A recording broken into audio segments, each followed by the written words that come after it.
বাংলাদেশের ডিফেন্স লাইনকে ইচ্ছাকৃতভাবেই দুর্বল করে রেখেছে বাংলাদেশের হেড কোচ হাবিয়ার কাবরেরা। বছরের পর বছর ধরে ঘরোয়া লিগের টপ পারফর্মারদের উপেক্ষা করে আসছেন তিনি। এবারও তার ব্যতিক্রম ঘটেনি। সিঙ্গাপুর ও ভুটান ম্যাচকে সামনে রেখে তার ঘোষিত স্কোয়াডে জায়গা হয়নি দুই অভিজ্ঞ ডিফেন্ডার ইয়াসিন খান এবং মেহেদী হাসান মিঠুর। প্রথমে দেখি নেই কারা আছেন রক্ষণ ভাগে, এরপর বাকি কথা বলবো। রক্ষণ ভাগে জায়গা পেয়েছেন তারিক কাজী, তপু বর্মন, সাদউদ্দিন, শাকিল আহাদ তপু, জাহিদ হাসান শান্ত, রহমত মিয়া, ইসা ফয়সাল এবং তাজউদ্দিন।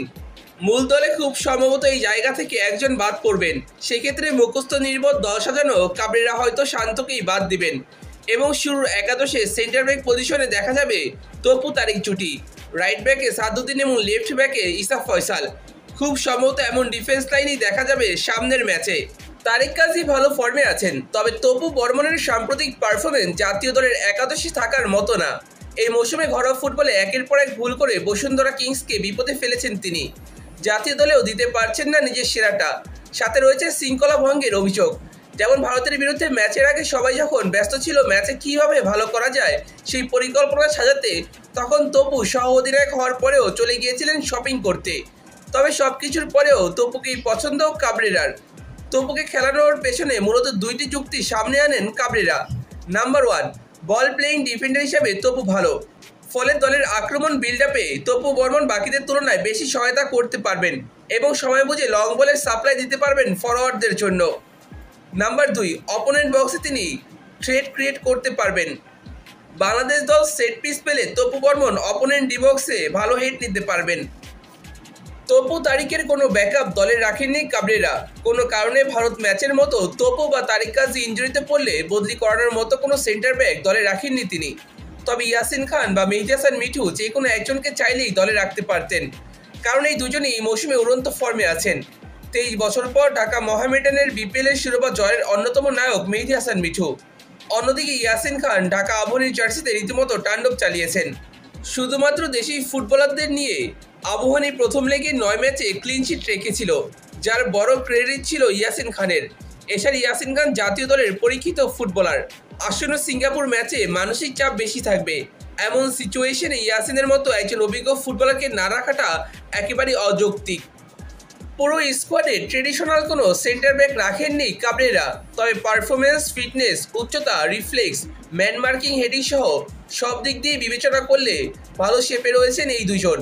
বাফুফে থেকে বারবার শোনা যায় লিগে ভালো করা ফুটবলারদের নেওয়া হবে দলে। তাহলে সেরা দুই দলের সেরা দুই পারফর্মারকে কেন বাদ দেওয়া হলো?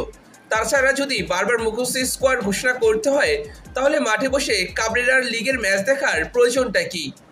প্রায় সময় দেখা যায় জাতীয় দলের হেড কোচ কাবরেরা বিভিন্ন মাঠে ঘুরে ঘুরে দেখছেন বসুন্ধরা, আবাহনী, মোহামেডান সহ অন্য সকল দলের ম্যাচগুলো।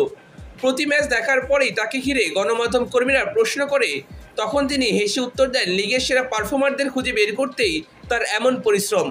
তবে বাস্তবতা বলছে ভিন্ন কথা। প্রতিবারই ঘুরে ফিরে মুখস্থ স্কোয়াড ঘোষণা করেন কাবরেরা। তার স্কোয়াডে বসুন্ধরার ফুটবলারদের আধিক্যটাই বেশি দেখা যায়, সাথে পারফর্ম করে বাদ পড়েন অন্য দলের ফুটবলাররা। এবারও ঘটেনি তার ব্যতিক্রম। কোনোরকম পারফরমেন্স ছাড়াই দলে টিকে গেছেন গোলরক্ষক শ্রাবণ, সোহেল রানা, মুজিবুর রহমান জনি। তবে মেহেদী হাসান মিঠু, ইয়াসিন খান, মানিক মোল্লা, মাহাদি সহ অনেকেই পাননি সঠিক বিচার। যদি বারবার একই স্কোয়াড খেলাতে হয়, তাহলে মাঠে বসে খেলা দেখাটা কি শুধুই লোক দেখানো? ফুলব্যাক পজিশনেও কাবরেরা ব্যাকফুটে রেখেছে বাংলাদেশ দলকে। ভারত ম্যাচে তার নির্বাচন করা দুই ফুলব্যাক সাদউদ্দিন ও রহমত মিয়া ছিল সুপার ডুপার ফ্লপ। সেই ম্যাচে প্রতিপক্ষকে ফ্রি হিটার দিয়েছিলেন সাদউদ্দিন।